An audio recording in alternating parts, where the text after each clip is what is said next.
12वा. शूटला जायचं असल्याने रामने उठून आवरायला घेतलं. त्याला अजूनही असंच वाटत होतं की सिया झोपलीये, पण ती जागी होती. ती त्याच्या हालचाली न्याहाळत होती. सिया झोपल्यामुळे राम बाथ घेऊन शर्टलेस बाहेर आला. तो तिच्या समोरच आवरत होता. राम, मूर्ख, मी जागीये, किती बिनधास्त वावरतोयस. काही म्हणा, बॉडी शॉडी मस्त बनवलीयस. तुला असं शर्टलेस पाहिलं ना की तुझ्यावरून नजरच हटत नाही. सिया झोपेत स्वतःशीच बोलत होती. राम जवळ आला तसं तिने डोळे मिटून घेतले. सिया मॅम, उठा ना, आपल्याला शूटला जायचंय. राम, थंडी वाजते रे मला. शूट तुझं आहे ना, मग तू जा, माझं आवरलं की मी येईन. सिया झोपेचं नाटक करत म्हणाली, मॅम बाहेर पहा ना, किती मस्त वाटतंय. थंडीची मजा घ्या, उठा ना प्लीज. अरे झोपू दे ना रे.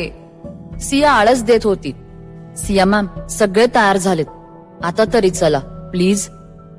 काय रे राम, मला झोपू पण देत नाहीस रे. सिया मुद्दामून चिडचिड करत उठली आणि आवरायला निघून गेली. थोड्या वेळात दोघेही आवरून खाली निघून आले. शूटची टीम ऑलरेडी लोकेशनवर निघून गेली होती. नाश्ता वगैरे आवरून राम आणि सिया लोकेशनवर निघून आले. थोड्या वेळात शूटला सुरुवात झाली. सिया बसल्या बसल्या रामचा मोबाईल पाहत होती. तिने त्याचं व्हॉट्सअप ओपन केलं. त्यावरील एका नावाने तिचं लक्ष वेधून घेतलं. तिने नावावर क्लिक करून मेसेज ओपन केला. मेसेज पाहून तिचं डोकं आऊट झालं. सिया मॅम. यतीनने तिला हाक मारली. येस, काय झालं, काही प्रॉब्लेम आहे का? सिया मोबाईल मधून डोकं वर काढत म्हणाली, ऍक्च्युली मॅम. हा बोल ना यतीन. मॅम, बहुतेक रिद्धी मॅम सोबत राम सर कम्फर्टेबल वाटत नाहीयेत. यतीन म्हणाला. आलेच मी. जिथे राम उभा होता तिथे सिया आली. राम. Yes madam. राम म्हणाला. Any problem Ram? Nothing ma'am.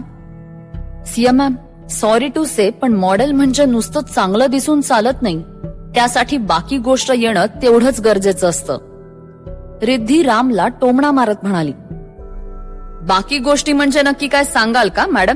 Siya आवाज चढवून म्हणाली. Siya ma'am please. Riddhi ma'am, यापुढे असं होणार नाही. काही इश्यू क्रिएट होऊ नये म्हणून राम मध्ये पडला. एक मिनिट राम. मिस रिद्धी, मला सांगाल का बाकीच्या गोष्टींमध्ये नक्की काय काय येतं? सिया आवाज चढवून म्हणाली. सियाच्या आवाजाने सगळे तिच्याकडे पाहू लागले. शिप्रा तिच्याकडे निघून आली. काय झालं सिया, काही प्रॉब्लेम आहे का? शिप्राने विचारलं. शिप्रा, रिद्धी मॅडमचं असं मत आहे की रामला बाकीच्या गोष्टी येत नाही. त्यांना जरा विचार, नक्की कुठल्या कुठल्या गोष्टी. डेटवर जाता येत नाही की एक रात्र सोबत घालवता येत नाही, असं आहे का काही? सिया म्हणाली. सिया, काय बोलतेस तू? शिप्रा म्हणाली. खरं तेच बोलतीये. सियाने मोबाईल शिप्राच्या हातात दिला तेव्हा कुठे रामच्या डोक्यात ट्यूब पेटली. ओ गॉड, ते मेसेज डिलीट करायचं राहून गेलं. राम स्वतःशीच म्हणाला. What is this miss Riddhi? हा, तुम्ही रामला सरळ सरळ ओपन इन्व्हिटेशन देताय? शिप्रा रागावून म्हणाली. ओ कम ऑन शिप्रा मॅम, आपल्या इंडस्ट्रीत या गोष्टी नवीन नाहीयेत, सो जस्ट चिल. रिद्धी बेफिक्रीपणे म्हणाली.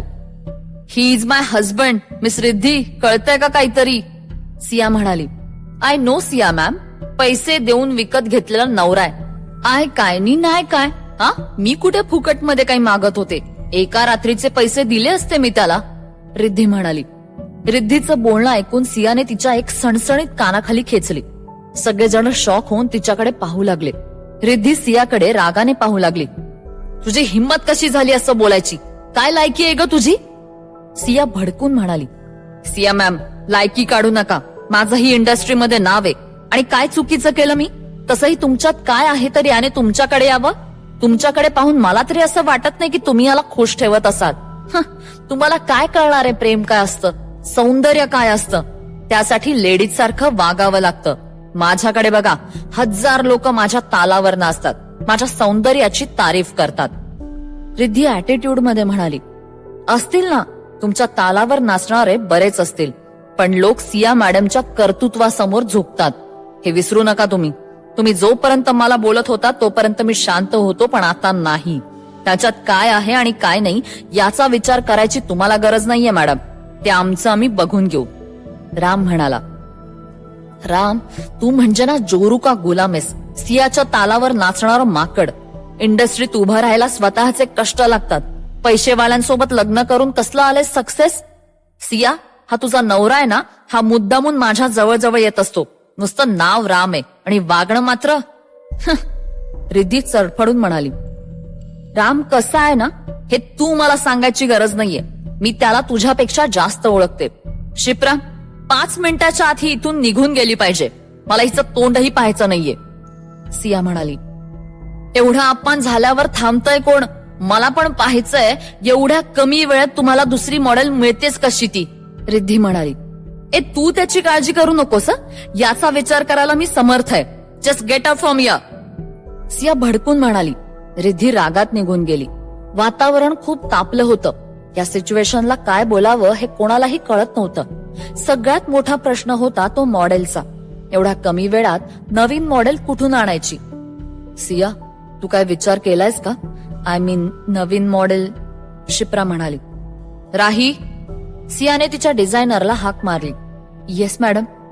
मला सांग, आपल्या शूटला लागणाऱ्या ड्रेसमध्ये काही चेंजेस करता येतील का? म्हणजे मॅडम? म्हणजे ते माझ्या मेजरमेंटवर ऍडजस्ट करता येतील? सियाने विचारलं. Yes ma'am, sure. सिया, तुझ्या डोक्यात नक्की काय चालू आहे ग? शिप्राने विचारलं. शिप्रा, आता या क्षणी शूटसाठी मॉडेल मिळणं अशक्य आहे. मुंबईवरून मागवली तर यायला 2 दिवस जातील.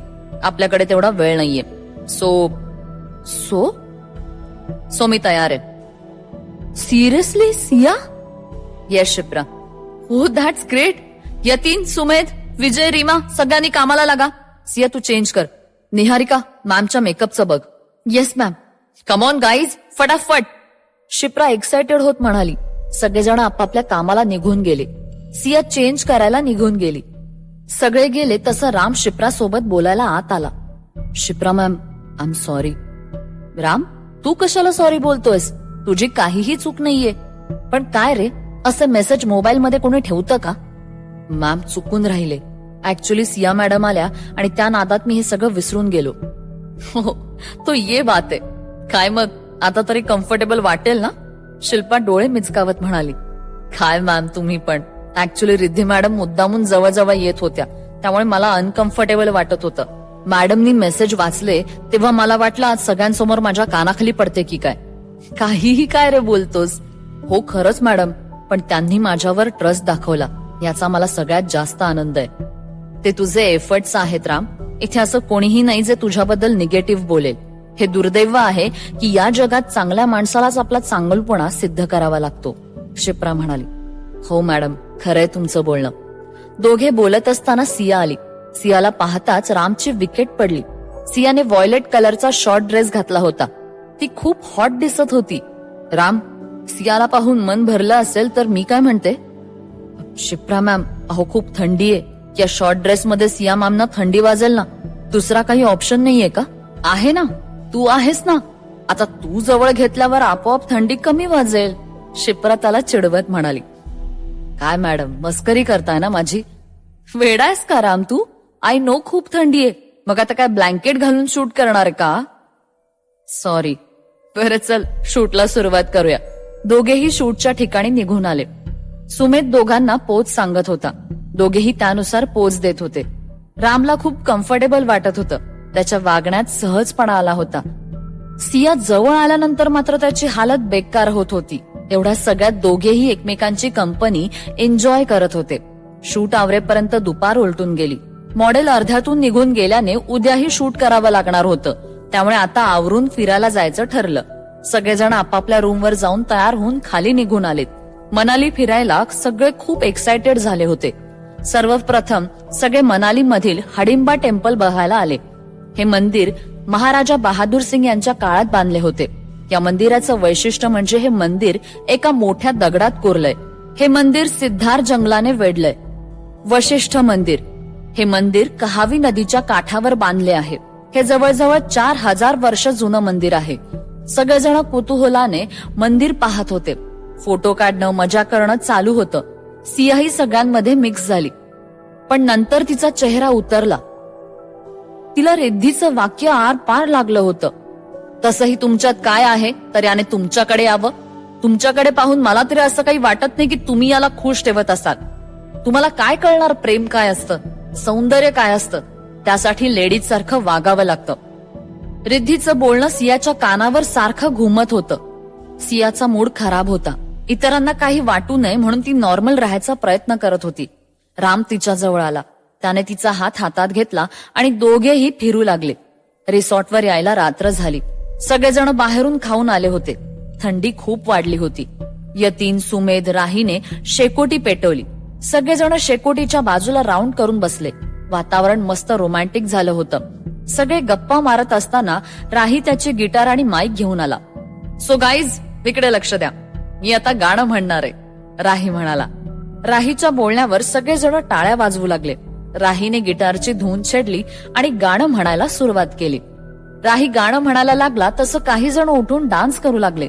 उरलेले त्यांना दाद देत होते. सियाही देत होती. ती सुद्धा एन्जॉय करत होती, पण तिच्या चेहऱ्यावर कुठेतरी उदासी होती. राम तिला बराच वेळ न्याहाळत होता. तेवढ्यात राहीने माईक रामच्या हातात दिला. सिया मॅम, राम सर खूप छान गाणं म्हणतात. हो ना गाईज? येस, सगळेजण जोरात ओरडू लागले. राही नंतर कधीतरी बोलेन.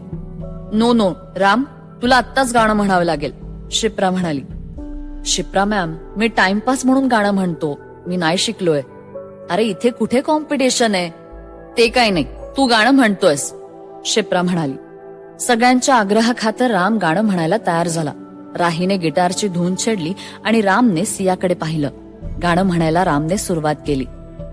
राम सियाकडे पाहून गाणं म्हणत होता. गाणं ऐकताना सियाचे गाल ब्लश करू लागले. गाणं संपलं तसं सगळेजण टाळ्या वाजवून रामची तारीफ करू लागले. सिया त्याच्याकडे प्रेमाने पाहत होती. सिया, अजून किती ब्लश करणार आहेस यार? राम आता फक्त वेडा व्हायचा बाकीये. आज काही खरं दिसत नाहीये. शिप्रा सियाला चिडवत होती. शिप्रा, तुझं काहीही असतं हा. अरे मी खरं तेच बोलतेय. तुला दुपारी शॉर्ट ड्रेस मध्ये पाहिल्यापासून राम तुझ्यावर फुल टू फिदा झालाय. सॉन्ग म्हणताना पण तो तुझ्याकडेच पाहत होता. नजरेतून प्रेमाची बरसात होत होती. आज एका माणसाची मज्जा आहे बाबा, शिप्रा चिडवत होती. तू आता शांत राहते का? हा, काय चाललंय तुझं? अरे काय करणार मी तरी, बसते शांत बाबा. यहाँ तो आंखों से बातें चल रही है, मनाली की सर्द हवा अपना असर अच्छे से कर रही है, अभी तो रात बाकी है. शिप्रा कंटिन्युअसली तिला चिडवत होती. मला काय वाटतं माहितीये का, मनाली फिवर माझ्यापेक्षा तुझ्यावर जास्त चढलाय. तू ना मयंकला सोबत आणायला हवं होतंस, सिया म्हणाली. आत्ता आणून काय उपयोग ना, पण आयडिया मस्त आहे. आमच्या लग्नानंतर आपण हनीमूनला शिमलाला येऊया. मी, मयंक, तू आणि राम. तसं पण तुम्ही हनीमूनला कुठे गेलात? आता उठ आणि जाऊन झोप, म्हणजे डोक्यात नको नको ते किडे वळवळणार नाहीत, सिया शिप्राला म्हणाली. खूप उशीर झाल्याने सगळेजण झोपायला गेले. राम आणि सिया मागून येत होते. आजूबाजूला कोणी नाही पाहून रामने सियाला अलगद दोन्ही हातांवर उचलून घेतलं. रामच्या वागण्याने सिया थोडी गांगरली. राम, काय करतोयस? कुणी पाहिलं तर काही फरक पडत नाही. रामने सियाला बेडवर आणून ठेवलं. तो तिच्याकडे टक लावून पाहत होता. रामचं बदललेलं वागणं पाहून सिया थोडी गांगरली. आश्चर्यचकित होऊन पाहू लागली. राम, तू ओकेस ना? नाही म्हणजे मनालीत आलायस म्हणून थोडी घेतली वगैरे नाहीयेस ना तू? सिया म्हणाली. आज तुम्ही नजरेने पाजलीये, मग चढणारच ना. राम तिच्यावर नजर रोखत म्हणाला. राम, वेडायस का तू? आजकाल तुझी हिंमत फार वाढली हा. आज कसं काय उचललंस मला? सिया भुवई उंचावून म्हणाली. राग आला तुम्हाला? आधी प्रश्न मी विचारलाय, सो तू उत्तर द्यायचंस. तुमचा मूड खराब आहे म्हणून. I am really sorry. मी तुम्हाला आधी सांगायला हवं होतं, पण कसं सांगणार? आय मीन, असं वागणं म्हणजे आई मला ही मारते असं करण्यासारखं आहे, राम म्हणाला. रामच्या बोलण्यावर सिया हसायला लागली. राम, तू स्टुपिड आहेस का रे? किती एक्सप्लेनेशन देतोयस? मी खरं तेच सांगतोय. प्लीज माझ्यावर विश्वास ठेवा मॅडम. मी काही बोलले का तुला? उगाच विचार करू नकोस. चल झोप, उद्या लवकर कामाला लागायचंय, सिया म्हणाली. मी विचार करतोय की तुमचा चेहरा किती उतरलाय मॅडम, राम म्हणाला. असं काही नाहीये. रामचं बोलणं इग्नोर करून सिया चेंज करायला निघून गेली. सिया चेंज करून आली आणि बेडवर आडवी झाली. राम चेंज करायला निघून गेला. काय आहे माझ्यात जे रामने माझ्याकडे यावं. किती सहज बोलली ती. खरंच असं आहे का? सिया, काय मूर्खासारखा विचार करतेस. आज सकाळी तू झोपलीस असं समजून राम तुझ्याबद्दल किती भरभरून बोलत होता. त्याच्या मनात असं काही असतं तर तो बोलला असता का? आणि आता म्हटलेलं सॉन्ग तेही तुझ्यासाठीच होतं. गाणं म्हणताना तो कंटिन्यू तुझ्याकडे पाहत होता. आता अजून काय ऐकायचं राहिलंय ग?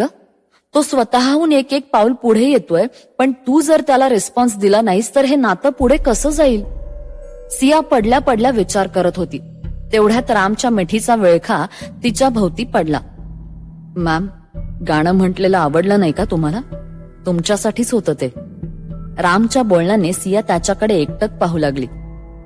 असं काय पाहता? सांगा ना, गाणं नाही आवडलं का? गाणं जरी मी लिहिलं नसलं तरी त्यातला शब्दनी शब्द फक्त तुमच्यासाठी होता. छान म्हटलंस गाणं, पण कसं आहे ना, मला नाही वाटत ते सॉन्ग मला सूट होत होतं. मी काय आहे ते मला नीट माहितीये. मी रिद्धीसारखी हॉट, बोल्ड अँड सेक्सी नाहीये. I know. सिया म्हणाली. कोणी सांगितलं तुम्हाला? आजपर्यंत तुम्ही स्वतःकडे कधी लक्ष दिलंय? आज दुपारी जो ड्रेस घातलेला त्यात किती ब्युटिफुल दिसत होतात. राम तिच्यावर नजर रोखत म्हणाला. आय नो, मी झोपते. सिया चेहरा वळवत म्हणाली. रामने तिला अजून जवळ घेतलं. तुमच्या मनात जे स्वतःबद्दल गैरसमज आहेत ते आधी काढून टाका. You are just amazing. कधीतरी स्वतःला निरखून पहा, म्हणजे तुम्हाला कळेल. राम म्हणाला. मी झोपू का? हो. रामने सियाला मिठीत घेतलं आणि दोघेही झोपून गेले. दुसऱ्या दिवशी दुपारपर्यंत शूट पूर्ण झालं. दुपारनंतर सगळेजण रोहतांग पास पाहायला गेले. रोहतांग पास समुद्र सपाटीपासून 4000 किलोमीटर उंचीवर आहे.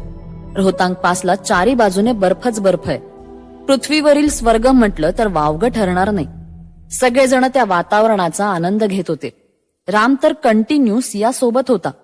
सगळेजण माउंटन बायकिंग, पॅराग्लायडिंगचा भरपूर आनंद घेत होते.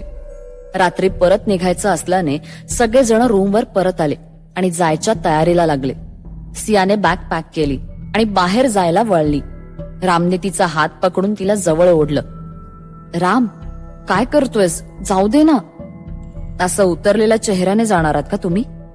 राम तिच्या डोळ्यात पाहत म्हणाला. राम, प्लीज. रामने तिला अजून जवळ घेतलं. तिचा चेहरा स्वतःकडे वळवला. हसा ना सिया मॅम. तुम्ही हसलात की मनाला सुकून मिळतो. एक सांगू?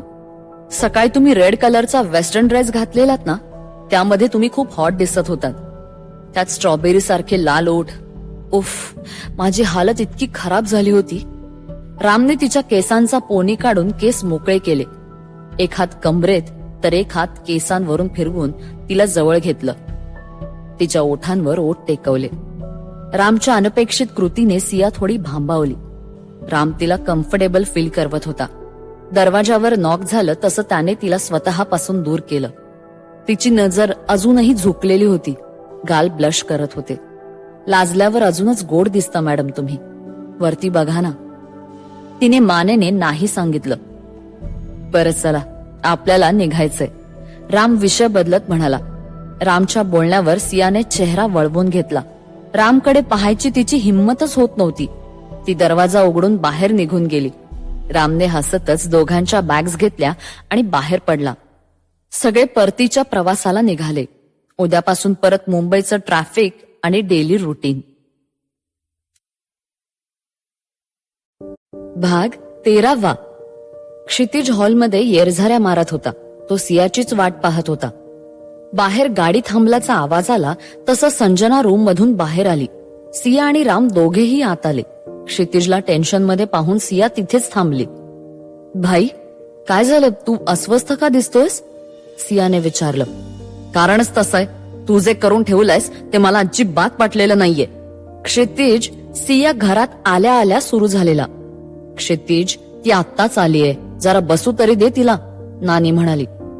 नाही, नको नानी. भाई, नक्की काय झालंय सांगणार आहेस का तू? सियाने विचारलं. वा, करून सवरून मलाच विचार काय झालंय. तू रिद्धी सोबत असं वागायला नको होतं सिया. तुला माहितीये ना तिला संजनाने पाठवलेलं? क्षितिज म्हणाला. अच्छा अच्छा अच्छा, म्हणून तू इतका चिडलायस का? सिया म्हणाली. बरं, मी असं का वागले हे तिने तुम्हाला सांगितलं असेलच ना? ओ कमॉन सिया, अशा छोट्या मोठ्या गोष्टी तर होतच राहतात ना, क्षितिज म्हणाला. ही गोष्ट तुला छोटी वाटतेय भाई? मूर्ख मुली, मनालीमध्ये जाऊन आपलं काम अर्धवट राहिलं, इतका खर्च झाला कशासाठी? या फालतू कारणासाठी? क्षितिज चिडत म्हणाला. हे कारण तुझ्यासाठी फालतू असेल भाई, माझ्यासाठी नाही. समजलं तुला?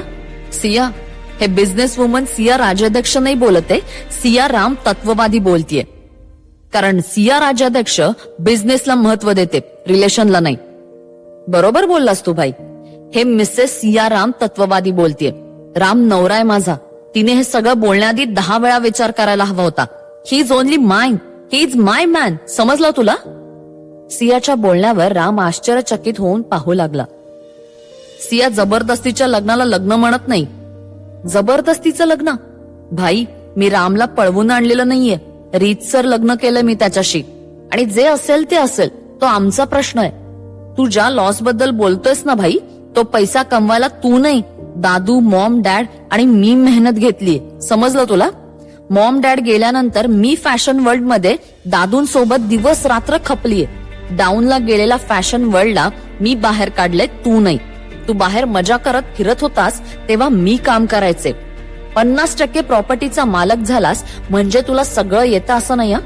आजही तुम्ही नवरा बायको मजेत एन्जॉय करत असता आणि मी काम करत असते. इतकं सगळं करून सवरून तू मला बोलणार? कामाच्या व्यापात इतकी गुरफटून गेले की स्वतःकडे कधी लक्षच देता नाही आलं. एका रोबोट सारखं आयुष्य झालंय माझं. भाऊ म्हणून एकदा तरी विचारलंस का रे? सिया, काम करून थकत असशील ना? सिया, तू कामाच्या नादात खाण्यापिण्याकडे दुर्लक्ष करत नाहीयेस ना? सिया, तू कशी आहेस यातील एक वाक्य तरी तू वापरलेस का रे? माझ्यासाठी तू कधी वापरलेस? पण आज तुझ्या बायकोने पाठवलेल्या मॉडेलला मी काढून टाकलं तर तू भडकलास. त्या रिद्धीच्या वागण्यात तुला काहीच गैर वाटलं नाही? उद्या हीच ऑफर तुझ्या बायकोला दिली तर तुला आवडेल भाई? सिया भडकून म्हणाली. सिया, तोंडाला आवर घाल, समजलं? क्षितिज भडकून म्हणाला. शट अप सिया, उगाच काही मूर्खासारखं बडबडू नकोस. संजना म्हणाली. का? स्वतःबद्दल बोललं तर राग आला? माझा नवरा रस्त्यावर पडलेला नाहीये ना, तुम्ही त्याला पोसताय. तो स्वतः कमावतो, तुमच्या जीवावर उड्या मारत नाही. आणि सगळ्यात महत्वाचं म्हणजे तो माझा आहे. त्याच्याकडे जर कोणी नजर वाकडी करून पाहिलं ना तर डोळे काढून हातात देईन. समजलं? भाई, माझं बोलणं लक्षात ठेव तू. एवढं बोलून सिया रागात बेडरूम मध्ये निघून गेली. राम तिच्या मागे बेडरूम मध्ये आला. सिया रागात रूम मधील सामान अस्ताव्यस्त करत होती. तिचा चेहरा रागाने लाल झाला होता. मॅम, तुम्ही शांत व्हा ना, प्लीज स्वतःला त्रास करून घेऊ नका. राम सियाचा हात धरत म्हणाला. राम प्लीज, मला आता यावर काहीही बोलायचं नाहीये. सिया म्हणाली. मॅम, मी फक्त तुमचाच आहे. बाकी कोणी मनात आणलं तरी ते माझ्याजवळ येऊ शकत नाही आणि मी येऊही देणार नाहीये. मी मनापासून सांगतोय हे मॅडम. राम म्हणाला. तू माझ्यापासून दूर व्हायचा प्रयत्नही करू नकोस, समजलं? सिया त्याची कॉलर धरत म्हणाली.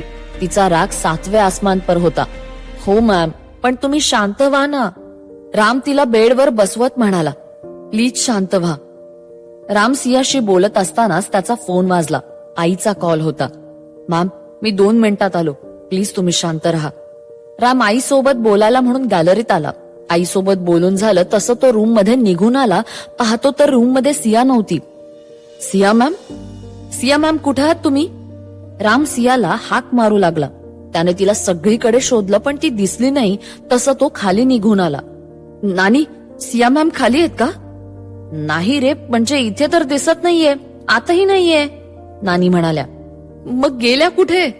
रामने सियाच्या मोबाईलवर कॉल केला. कॉल लागत होता पण ती उचलत नव्हती. तो पळतच बाहेर आला. बाहेरची कार गायब होती. तो गेटवर गेला. वॉचमन, मॅडमना पाहिलं का? सर, त्या आत्ताच गाडीने बाहेर गेल्या, वॉचमन म्हणाला. ओ गॉड, रागाच्या भरात यांनी काही करून घेतलं नाही म्हणजे मिळवलं. रामने परत एकदा सियाला कॉल केला. तिने आत्ताही कॉल रिसीव्ह नाही केला. कुठे गेल्या त्या? काही कळायला मार्ग नाहीये. क्षितिज सरांना बोलण्यात काही अर्थ नाहीये. शिप्रा मॅम, हा, त्यांना माहित असेल. रामने शिप्राला कॉल केला. तीही कॉल रिसीव्ह करत नव्हती. आता मात्र रामला चांगलंच टेन्शन आलं होतं. तो कंटिन्यू शिप्राला कॉल करत होता. 10-15 मिनिटांनी शिप्राने कॉल रिसीव्ह केला. हॅलो राम, काय झालंय? इतके कॉल का केलेस? काय झालं ते नंतर सांगतो मॅडम. बरं मला सांगा, सिया मॅडम रागवल्या की काय करतात? सिगरेट किंवा ड्रिंक? मॅम ते मलाही माहितीये, पण त्या घरात नाहीयेत. आय मीन त्या बाहेर कुठे ड्रिंक करतात का, पब मध्ये वगैरे? राम म्हणाला. राम काय झालंय मला सांगशील का तू? शिप्रा म्हणाली. मॅम हे सगळं मी तुम्हाला नंतर सांगतो. आधी आपल्याला सिया मॅमना शोधायला हवं. मला सांगा ना कुठे असतील त्या. काही अंदाज आहे का तुम्हाला? इलाइट पब या एकाच ठिकाणी ती जाते. ती रागात गेलीये म्हणजे आज काही खरं नाहीये, शिप्रा म्हणाली. ओके ठीक आहे, मी जातो. तू तिकडून निघ, मी सुद्धा आलेच, शिप्रा म्हणाली. ओके. राम कॉल कट करतो आणि गाडी काढतो. गाडी चांगलीच स्पीडला होती. रामला काही करून लवकरात लवकर पब मध्ये पोहोचायचं होतं. सिया पब मध्ये आल्यापासून पेगवर पेग रिचवत होती. तिच्या डोळ्यासमोर पूर्ण भूतकाळ उभा राहिला. क्षितिजचं बोलणं तिला चांगलंच लागलं होतं, पण पब मध्ये एक व्यक्ती होती जी सियाला पाहून खूप खुश झाली. ती व्यक्ती म्हणजे रंजन दास, ज्याला सियाने शो मधून काढून टाकलं होतं. रंजनने तेवढ्यात एक प्लान बनवला. त्याने वेटर करवी सियाच्या ड्रिंक मध्ये काहीतरी टाकलं. तिने ड्रिंक केल्यावर तिला थोडं गरगरलं. तसं रंजन पुढे आला. सिया मॅम किती पिणार? नवऱ्याने सोडलं की काय? डोंट वरी, मी आहे ना, रंजन तिला जवळ घेत म्हणाला. ती त्या परिस्थितीतही त्याला दूर ढकलत होती, पण गुंगीच्या औषधाने तिची शुद्ध हरपू लागली. रंजनने तिला धरलं आणि वर नेऊ लागला. तेवढ्यात तिथे राम आणि शिप्रा आले. दोघेही सियाला शोधत होते. दोघेही काउंटरवर आले. सिया मॅम इथे आल्यात का? शिप्राने विचारलं. नाही मॅम, बऱ्याच महिन्यात ते इथे फिरकल्या नाहीत, वेटर म्हणाला. तेवढ्यात रामचं लक्ष तिथे असलेल्या मोबाईलवर गेलं. शिप्रा मॅम, हा तर सिया मॅमचा मोबाईल आहे. ए जास्त शहाणपणा करू नको, समजलं ना? खरं खरं सांग, नाहीतर पोलिसांना बोलवेन, राम वेटरची कॉलर धरत म्हणाला. सर मी खरं बोलतोय, वेटर म्हणाला. ठीक आहे. रामने वेटरची कॉलर गच्च पकडली आणि त्याच्या सणसणीत कानाखाली लावून दिली. शिप्रा मॅम, पोलीस स्टेशनला कॉल करा. यांना आत टाकलं ना की खरं खरं सांगतील. पोलिसाचं नाव सांगितलं तसं वेटर घाबरला. सर मॅडम वरती रूम मध्ये, वेटर म्हणाला. रूमची चावी दे. वेटरने चुपचाप रूमची चावी काढून दिली. राम आणि शिप्रा धावतच वर निघून आले.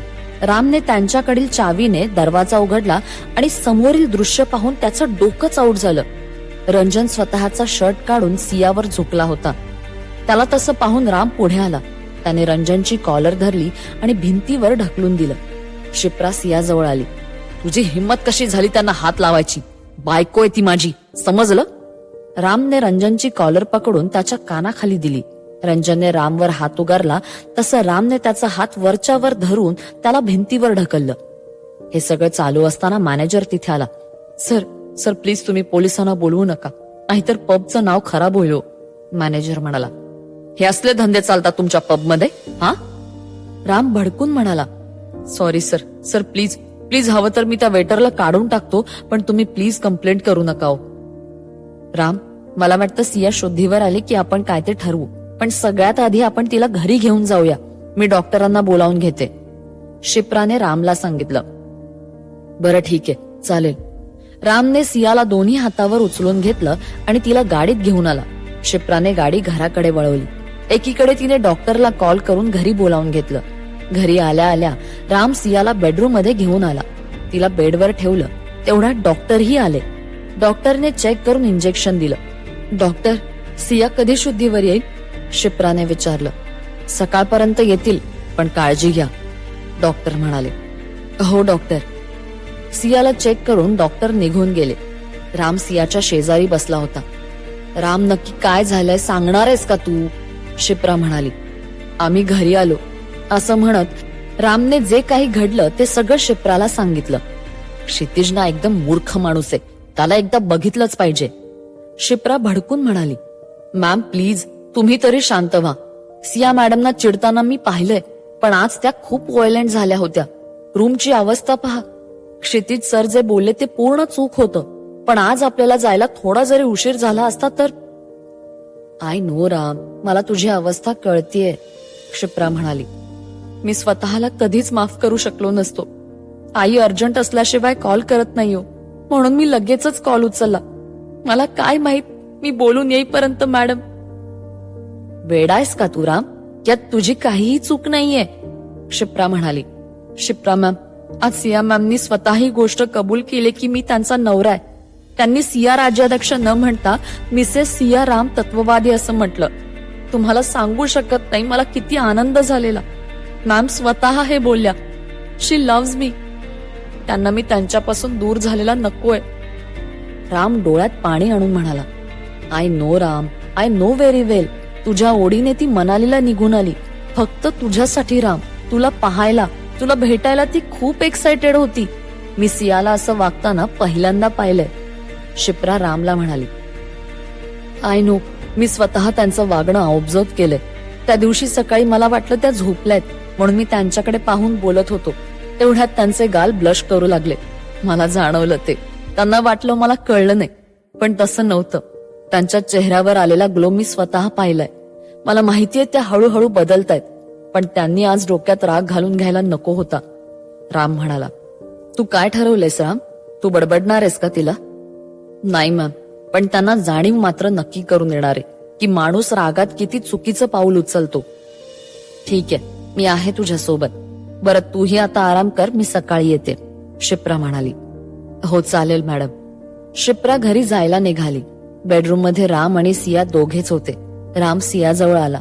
त्याने तिच्या डोक्यावरून प्रेमाने हात फिरवला, तिच्या कपाळावर ओठ टेकवले आणि तिला कुशीत घेऊन झोपी गेला.